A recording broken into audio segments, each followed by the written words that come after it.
This week on Beacon Web News, we check out the new health science major, play with puppies at the Annual Dog Parade, and get in on the fall foliage fun for the 62nd Annual Fall Foliage Parade. That's coming up next on BWN.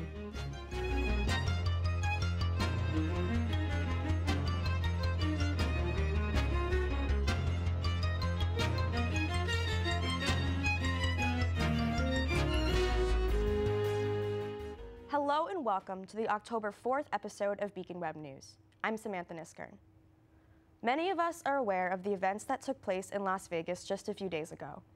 At about 10:08 p.m. on Sunday, October 1st, at the Route 91 Harvest Festival, a gunman fired on an open crowd of about 22,000 people from the 32nd floor of the Mandalay Bay and Resort Casino. Country music artist Jason Aldean was performing when the shot started. So far, at least 59 people are dead and another 500 have been taken to area hospitals. This marks the largest mass shooting in modern U.S. history. If you want to know how to help, you can start by contacting elected officials to ask for their support to end gun violence. And as the semester gets rolling, clubs and organizations are in full swing.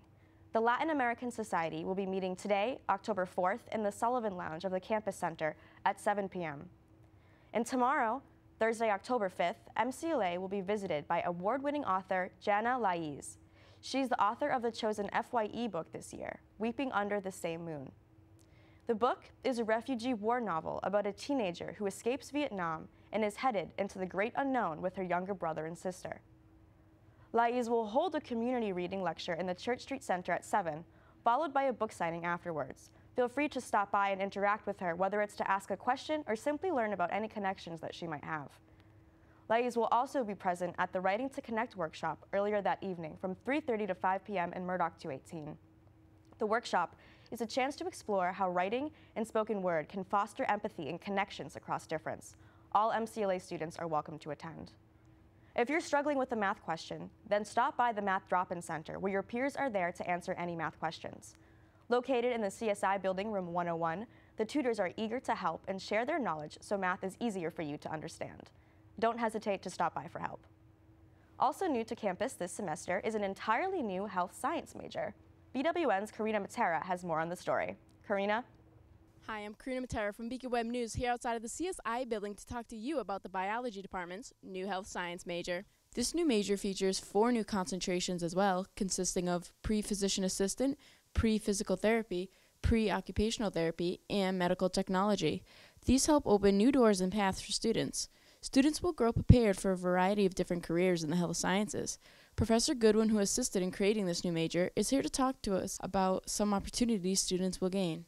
So we have articulation agreements with the SAGE colleges in Albany, so students interested in physical therapy or occupational therapy or nutrition can have preferred admission to the programs at SAGE. We have a mentoring system set up where alumni and students who have graduated from MCLA that are working in the field, as well as professionals just familiar with our program, have agreed to serve as mentors for students in those paths. And of course, we have that program in medical technology at Berkshire Medical Center. So a lot of these were existing before, but now they're all under the umbrella of health sciences. Originally, students were placed in the general biology major for health science-related careers. Now they're able to choose their path more precisely and can see highlights of what their future after college can actually be like. The biology department focused on making these paths very well matched with the prerequisites for the different programs. Allison Davey is a student who recently changed to this major and is here to share its impact.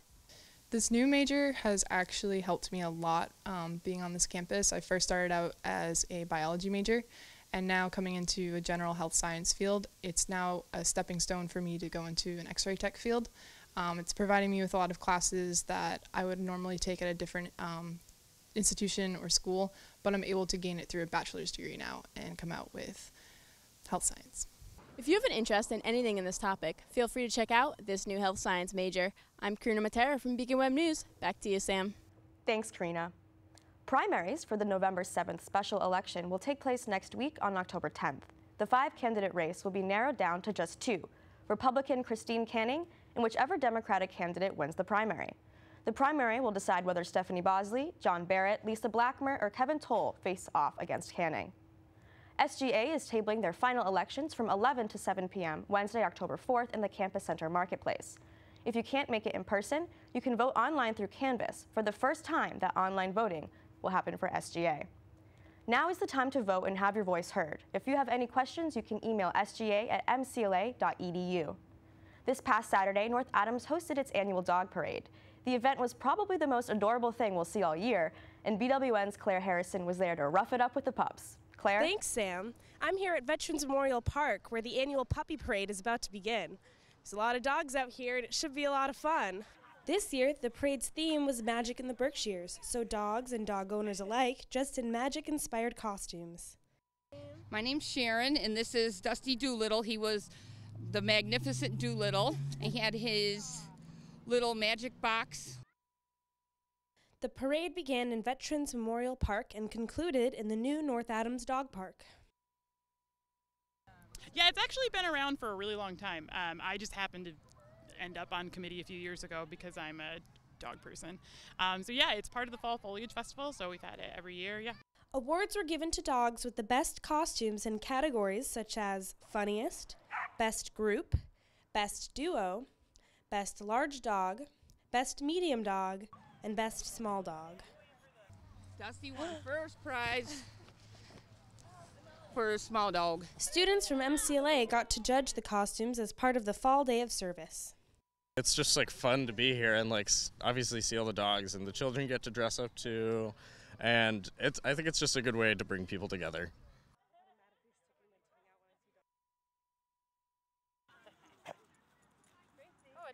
All right, we made it to the end of the parade. We made it to this park.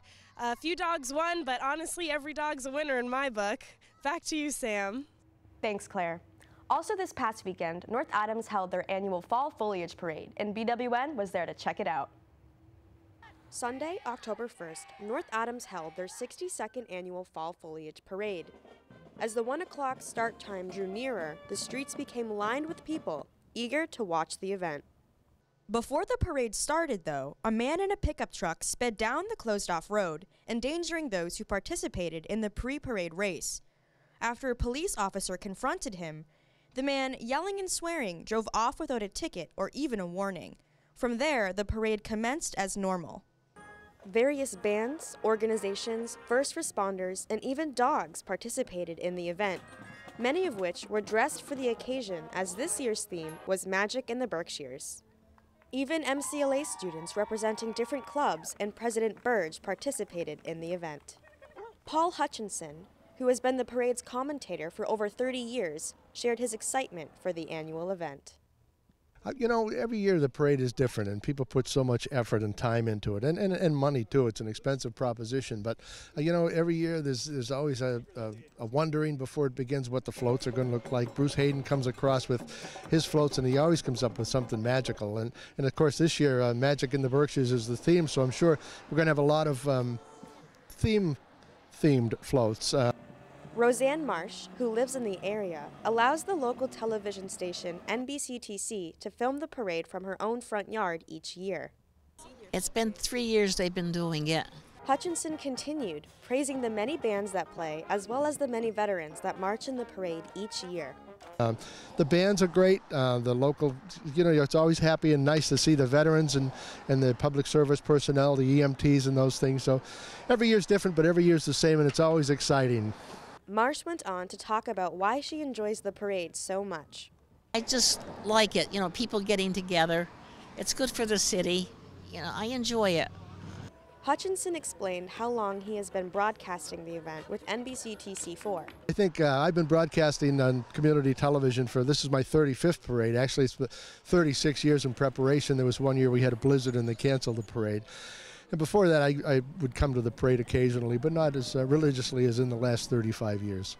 Marsh went on, praising NBCTC for their work. I mean, the weather's beautiful. You couldn't ask for a better day. You really couldn't.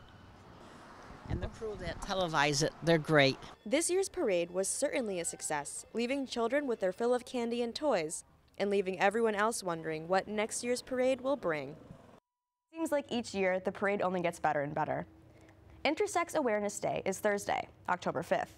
And from 11 a.m. to 2 p.m. in the Campus Center Marketplace, you can visit the Identity and Gender Equality Resource Center's table to learn more about the intersex community.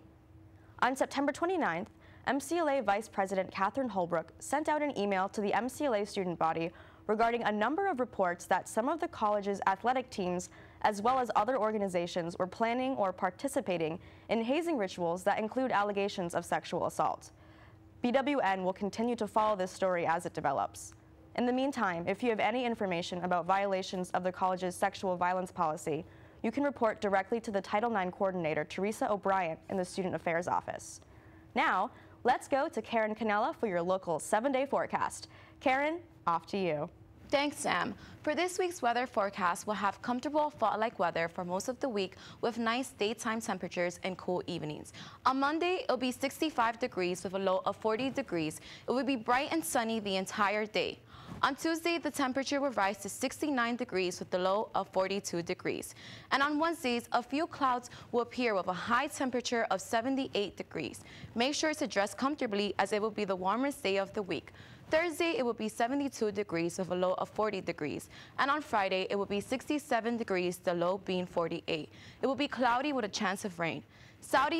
Saturday, the clouds will still be around with a temperature of 70 degrees and a low of 55 degrees. Sunday will bring rain with a temperature of 75 degrees and the low 58. Make sure to grab your umbrellas. That's all for the weather this week. Have a great weekend. Back to you, Sam. Thanks, Karen. It sounds like we can still enjoy some comfortably warm fall weather for a little while longer. Now let's go to Julia Texera to see how students plan on spending their long weekend. Thanks, Sam. I'm here in the quad, and I'm going to be asking students what are their plans for the long weekend. My friend's coming up from Ohio, and I'm going to hang out with her for her birthday. My plans are to go pumpkin picking and apple picking and to carve pumpkins. This weekend I am going camping with my family in the Adirondacks. As you can see, many students have many different plans for the weekend. And for BWN, I'm Julia Texera. Back to you, Sam. Do you love fashion? Or maybe you're a photographer, model, or makeup artist? Join Fashion Club. The club is looking for photographers, designers, models, makeup artists, and hairstylists. Feel free to contact Amanda Romanelli via Office 365 if you have any questions or are interested in joining.